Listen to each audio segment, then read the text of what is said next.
By game day, not even world events could shake the Raiders' focus. We drove to the Superdome, and there was a big yellow ribbon around the Superdome. I'm like, what the heck is that on there for? They said, well, the hostages are free. I'm like, hostages? Oh, that's right.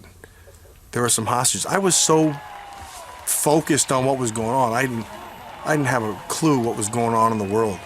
Some would listen to that and say, well, that's great concentration, and others would listen to that and say, the kid needs a little perspective.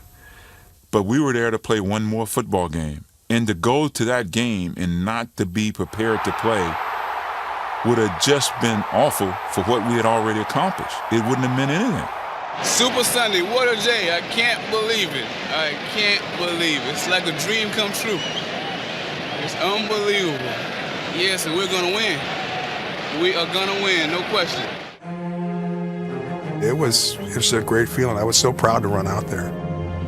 It was kind of like a storybook finish all coming to a head.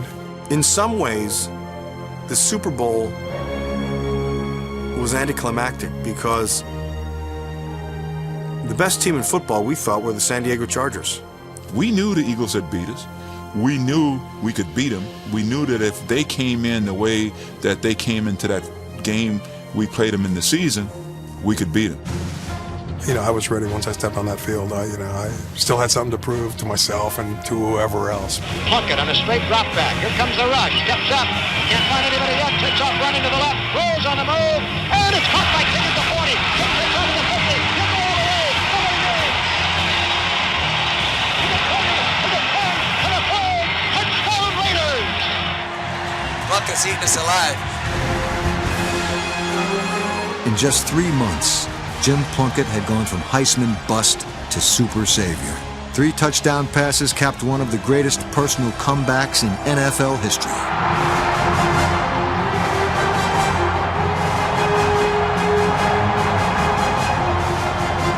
Jim Plunkett had a masterful game. Rod Martin had a game for the ages.